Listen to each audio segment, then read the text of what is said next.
Welcome to Spiritual Psychology. My name's Renee LaValle McKenna, and I bring my 30-plus years as a recovering addict and ex-crazy person turned therapist and shamanic healer to bring you snackable teachings on spirituality, psychology, and all things personal growth. And today I want to talk about synergy. And synergy is the idea that the combined efforts of a group produce a greater outcome than the individual contributors could do by themselves. For example, 1 + 1 equals 3, or even more, rather than just 1 + 1 equaling 2. And this happens when different people with different skills and elements work together in a way that actually enhances the creativity and overall results or effectiveness beyond what each could achieve individually. And synergy relies on collaboration, mutual respect, and creative problem solving. And this is habit number 6 of Steven Covey's 7 Habits of Highly Effective People. And you can listen back to podcasts 231 to 236 if you want to learn about the other habits, because they do kind of build upon each other, although they can certainly be taken one by one. And so key aspects of synergy are collaboration, diversity of strengths, innovation, and this idea of multiplication of efforts, or that we can achieve more together than we can alone, which is really the basis or the spiritual principle underlying this habit. The idea that there is strength and creativity in numbers.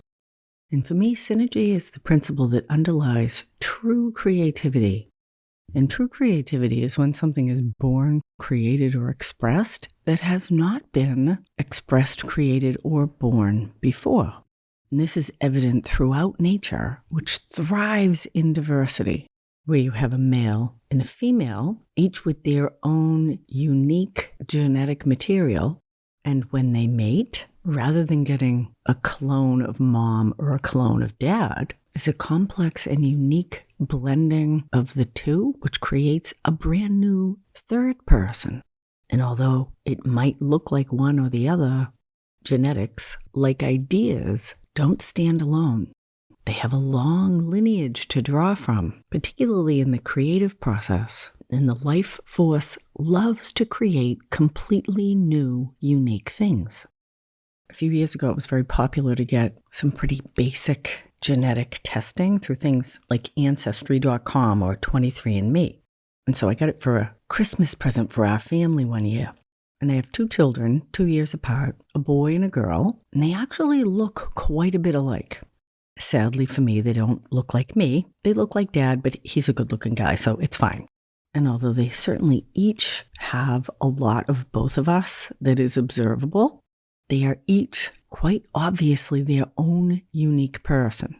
It's the value of having more than one child, because my children were raised exactly the same way at pretty much the same time, and they are about as different as 2 people could be. My son is an uber intellectual who falls somewhere on some kind of special spectrum, and my daughter is an adorable, very sporty, super social hair and makeup girl. And although I've hopefully had some influence on their moral development, although that can be questionable, in my observation, their personalities and even their preferences were pretty well established on arrival.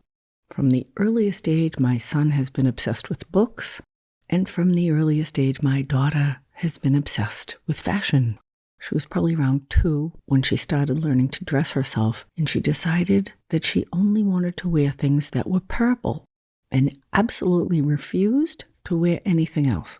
My solution was to buy a couple packs of purple dye and throw everything she owned into the wash and dye it purple, which I have to say was a pretty good solution. But I haven't been able to make any fashion suggestions to her since that time. My son for a long time didn't care what he wore, although his sister is now his fashion advisor, and I stay out of that whole thing. But when we got their genetic profiles back, as much as they look alike physically, they had completely different genetic makeup. Their father has some Armenian and Middle Eastern blood, and my son had some genetics from Africa, some Ashkenazi Jew, and some Middle Eastern and Central Asian influence. My daughter had none of that. Everything was from Northern Europe. 1 plus 1 equals a brand new third. And this points to the synergy or creative force that is the power and even the magic of working collaboratively with others. And many of us are afraid to get input from others because we live in an either-or paradigm. It's either my way or your way. And synergy points to the creative principle that there is always a third way waiting to be born. And this leans back into habit number 4 of highly effective people. Think win-win. I was working with a client yesterday, and we were talking about being willing to accept help from others and the vulnerability that it takes to reveal our own feelings, our perspectives, particularly the painful ones, to other people. And she's been really working very consciously about her own kind of victim attitude and the anger and rage that victimization has left burning inside her. And she's been very private about the deep hurts and the unresolved emotional issues that underlie that rage and anger and victimization, because she's afraid if she shares it, other people are going to make her wrong, that they'll have a different perspective on it, on how she should feel, should being in quotes, and that they'll be right, and that will make her wrong. And we were talking about perspective, and that there are many different ways to see any circumstance or experience in our life, and all of them are valid.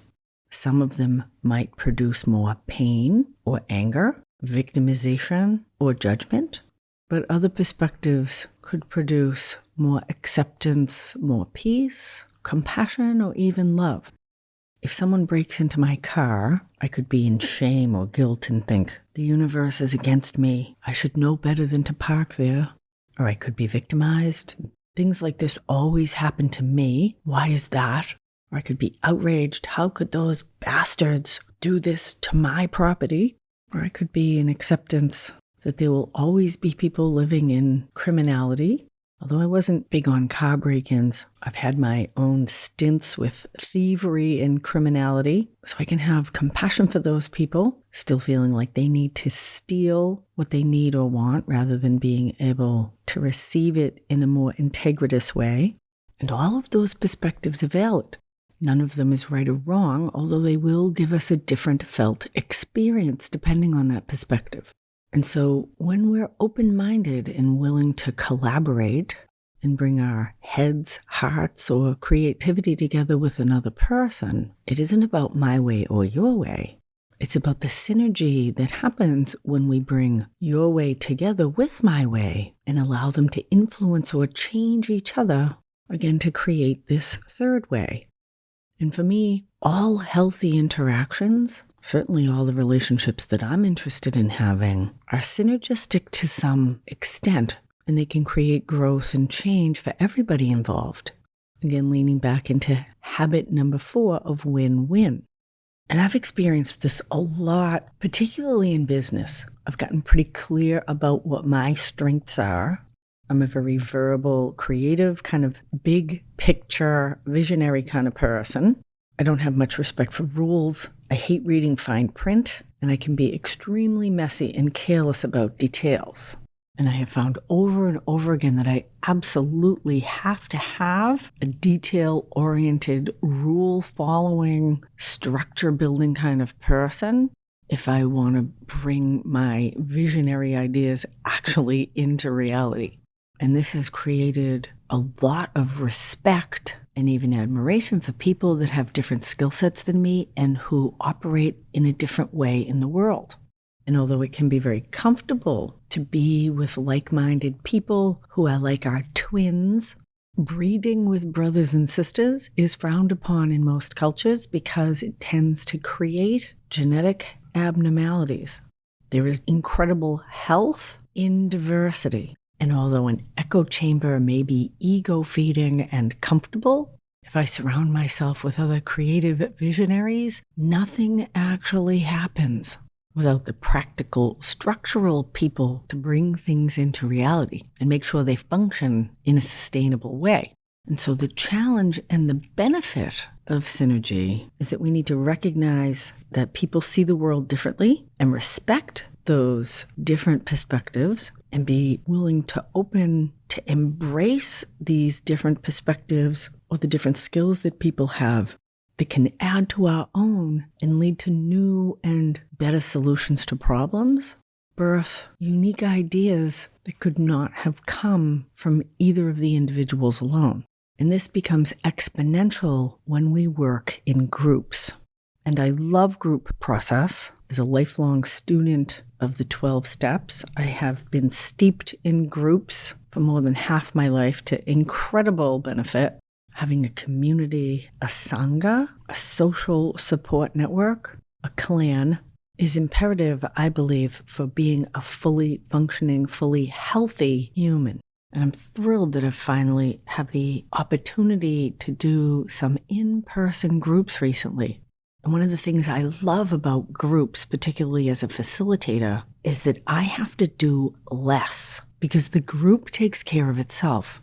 The wisdom that each person brings into whatever it is we're working with is always synergistic and beneficial to the whole, particularly when we can create a very safe, open, grounded container where everyone can really bring the uniqueness that they have to offer into the stew of what's happening. And this is what happens in good business, healthy families, and productive social movements. And so the foundation of synergy is trust, that we have to have open and honest communication that really fosters an environment where people feel safe to share their viewpoints. And this leads to greater understanding and cooperation, because without this trust, people hold back their ideas from fear of being judged, and there's no creativity or positive change happening. This almost magical benefit of teamwork that when people collaborate effectively, they actually achieve more than they ever could as individuals.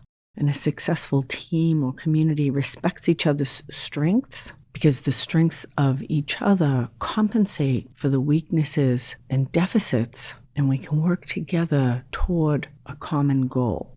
So when we approach conflicts or problems with a mindset of synergy, with respect for others, open-mindedness, trust, it leads to creative win-win solutions rather than merely compromising. So I encourage you to notice where you are closed-minded or judgmental about people who have different perspectives, skill sets, or worldviews than your own. Where can you grow in respect, open-mindedness, and willingness to collaborate so that you may participate in this creative flow of synergy to bring new ideas, new solutions, to birth new forms into the world. Thank you so much for listening. Blessings on your path until we meet again. This is Renee LaValle McKenna for Spiritual Psychology.